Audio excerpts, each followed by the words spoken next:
Bonjour les taureaux, bienvenue dans votre guidance relationnelle sentimentale pour le mois de mai.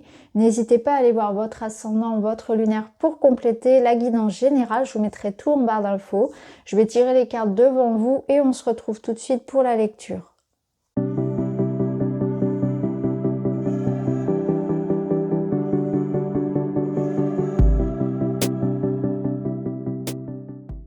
Alors les taureaux, on est parti pour votre lecture. Alors déjà ici on va regarder un petit peu avec l'oracle des cœurs vaillants. Vous avez le cœur de glace, le cœur ailé et le cœur lotus.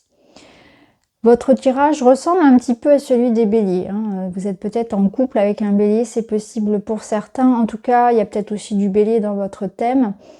Le cœur de glace, et bien là, ça nous parle vraiment de silence, de froideur. Donc vous êtes dans une période où c'est pas forcément évident. Soit ça me parle de célibat, de solitude, soit ça me parle de difficulté à communiquer, de rapport à l'autre un peu difficile. Alors quand je dis à l'autre, c'est pas forcément votre partenaire amoureux, ça peut être un enfant, ça peut être vos collègues, ça peut être un frère et sœur, un ami. Voilà, il y a une relation qui est un peu figée, bloquée. C'est aussi votre état intérieur, donc on voit que vous êtes aussi dans un état de garder les choses pour vous, de pas forcément exprimer ce que vous ressentez. On a peut-être un problème de communication avec l'autre, on est en pause, il y a de la distance, qu'elle soit physique ou émotionnelle. On n'est pas forcément dans une situation où il y a de la chaleur, où il y a de l'intensité et de la passion, hein. C'est plutôt l'inverse ici. Alors avec le cœur ailé, on vous parle aussi que c'est un mois où vous allez peut-être prendre ce temps un peu, moi je ressens une énergie, vous voyez, de la carte de l'ermite du tarot, où on prend ce temps pour soi. On prend ce temps pour se comprendre, pour se guérir, pour s'analyser, on a besoin de solitude, on a besoin de réfléchir peut-être au sens que l'on va donner à la relation, au sens de la vie. Vous êtes peut-être dans une période aussi où il se passe beaucoup de choses personnellement, hein, dans les autres sphères de votre vie et pas uniquement côté cœur.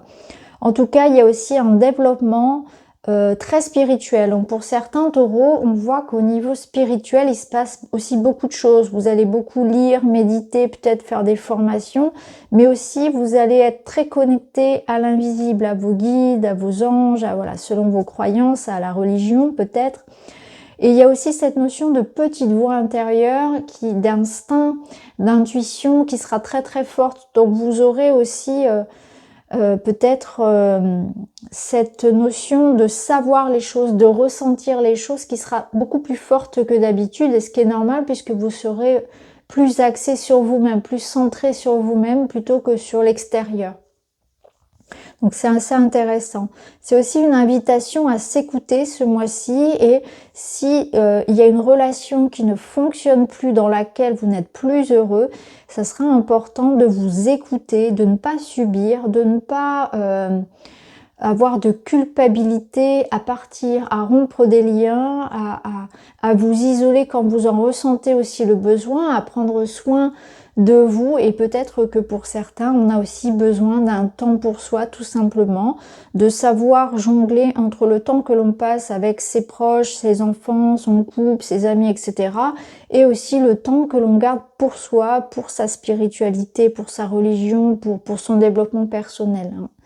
Il y a une espèce comme ça aussi de besoin que vous allez ressentir, d'être seul avec vous-même, d'être en contact avec votre esprit, avec vos intuitions, et de travailler sur vous. Alors ici on a quand même des cartes qui sont voilà, pas forcément faciles. On a ce sentiment de rejet, hein. Il y a une situation dans laquelle ici vous n'avez pas la main mise, vous avez cette sensation de subir. Donc je pense que pour certains on vous dit attention là, avec cette espèce de caution, on vous dit attention, danger, n'allez pas trop vers là, vers ce groupe de personnes, vers cette personne, vous allez vous faire rejeter, il y a trop de différences, cette personne cherche à vous contrôler, à vous manipuler, on a l'impression que vous subissez quelque chose et que là vous devez reprendre les rênes d'une situation. Donc ne pas subir des relations, dans lesquels vous sentez qu'on profite de vous, qu'on vous manipule, que il n'y a pas assez de réciprocité dans les sentiments, dans le partage, dans ce que l'on donne. On vous dit quand même ici, on vous met en garde en fait aussi sur ce qui dirige votre vie. Est-ce que vous avez cette sensation d'être maître actuellement de la situation ou pas? Ou est-ce que vous subissez finalement les variations émotionnelles d'une personne? Est-ce que vous subissez le contrôle, la manipulation d'une personne? Il y a vraiment de ça. On a l'impression ici qu'on vous dit aussi que c'est important d'observer dans votre vie que peut-être il y a des choses qui se répètent et qu'à chaque fois vous vous retrouvez dans des situations où il y a une forme ici de rejet, de différences qui sont trop grandes. Il y a quelque chose à comprendre et c'est peut-être ça aussi que pour certains vous allez chercher, vous allez essayer de comprendre. Pour d'autres ici, on peut dire par exemple aussi pour les couples que il peut y avoir des désaccords par rapport à une situation importante et il va falloir régler cette situation avec votre partenaire. Il va falloir peut-être parler davantage, mettre les choses au clair parce que vous êtes dans une situation aujourd'hui où soit il y a un désaccord sur un sujet en particulier mais quelque chose d'important, soit au fur et à mesure du temps, eh bien vous êtes en train de vous éloigner et l'indifférence, la froideur prennent le pas sur la relation. Donc c'est important aussi d'observer si vous voulez sauver votre couple, si vous voulez arranger la situation, de faire attention à ne pas dépasser une certaine limite parce que il y a une limite que l'on franchit et ensuite c'est difficile de revenir. Vous voyez, quand on s'éloigne, ça s'effiloche et puis au bout d'un moment, il n'y a plus rien à récupérer, il n'y a plus rien à sauver dans la relation. Donc, voyez, soyez attentifs si ça vous parle dans ce sens-là, de faire attention à tout ce qui vous éloigne de votre partenaire. Donc on avait ici cette espèce d'idée de besoin de solitude effectivement.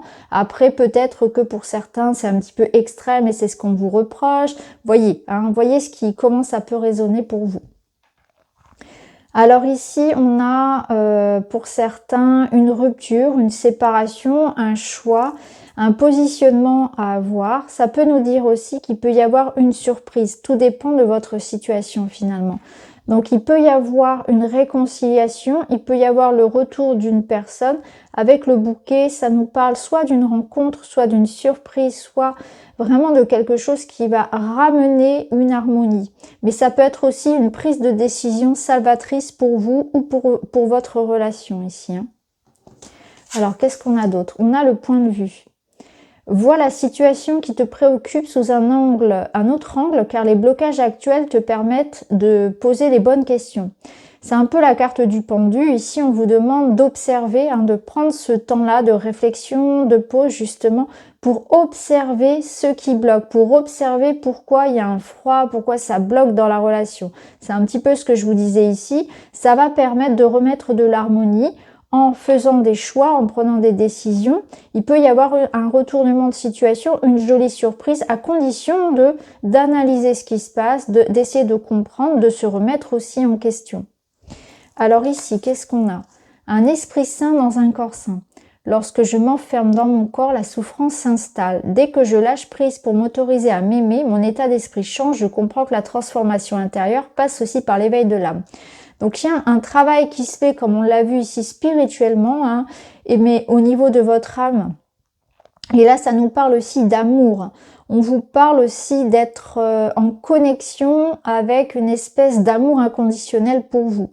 Là, on vous dit, dès que je lâche prise pour m'autoriser à m'aimer, mon état d'esprit change. Je comprends que la transformation intérieure aussi passe par l'éveil de l'âme. Donc, il y a une notion de se pardonner, d'être bienveillant avec soi, de prendre soin de son corps, aussi bien physiquement que mentalement. Donc vous êtes dans une étape aussi de guérison, de transformation positive, mais c'est aussi votre état d'esprit qui change. Donc déjà par rapport à vous-même, par rapport à l'autre, par rapport à la notion peut-être de l'amour, du lien aux autres, etc. Donc il y a de profondes transformations qui se passent aussi pour vous, mais pas uniquement d'un point de vue physique, mais vraiment aussi d'un point de vue, on va dire, émotionnel, spirituel. Alors ici, vous avez donc l'enfant, le fœtus et la force. Alors, le fœtus, ici, il va nous parler de nouveaux projets, de nouvel amour, de renouveau, de quelque chose qui est en gestation. Donc là, on voit que vous êtes dans une étape de reconstruction, que vous êtes dans une étape de renaissance. Il y a quelque chose qui va venir à la vie, mais différemment. Donc c'est un renouveau positif, quelque chose se prépare pour vous. Ça demande peut-être du temps, ça demande des mises au point, ça demande un travail sur soi, mais quelque chose va venir à vous. Donc c'est peut-être l'arrivée d'une nouvelle personne, donc on le verra sur le mois de juin. Il est possible que ce soit pas forcément sur ce mois de mai, puisque là on n'a pas la carte de la naissance, on a plutôt cette carte de préparation, de gestation. Et il se peut aussi qu'il y ait un nouveau projet, quelque chose dans lequel vous allez vous lancer si vous êtes en couple. Ça peut nous parler bien sûr de grossesse, de l'annonce d'une grossesse ou d'un désir de grossesse pour vous également. Alors avec la carte de la force, ça nous parle d'arriver à exprimer ce que l'on ressent. Donc c'est intéressant parce qu'ici on avait cette carte du cœur de glace qui nous parlait du silence justement. Donc là on voit qu'au niveau de la communication, ça va être beaucoup plus facile.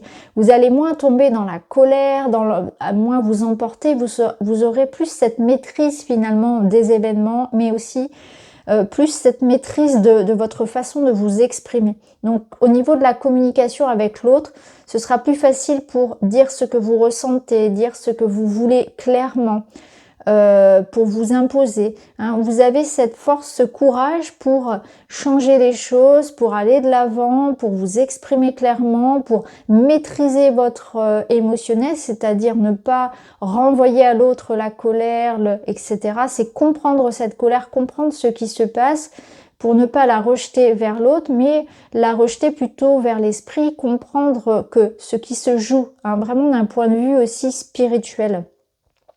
Donc la force, elle vous accompagne aussi physiquement, donc il y a quand même un regain aussi d'énergie. Pour moi, c'est vraiment surtout cette notion de savoir exprimer ce que l'on veut à son partenaire, exprimer ce que l'on veut aussi soi, c'est-à-dire être capable aussi de redonner un nouvel élan à sa vie, hein, de faire ce point pour être capable de se remettre en question, pour évoluer, pour arranger une situation. Donc voilà pour vous les taureaux, j'espère que ça vous parle. N'hésitez pas à me dire en commentaire. En tout cas, je vous remercie, je vous embrasse et je vous dis à très vite.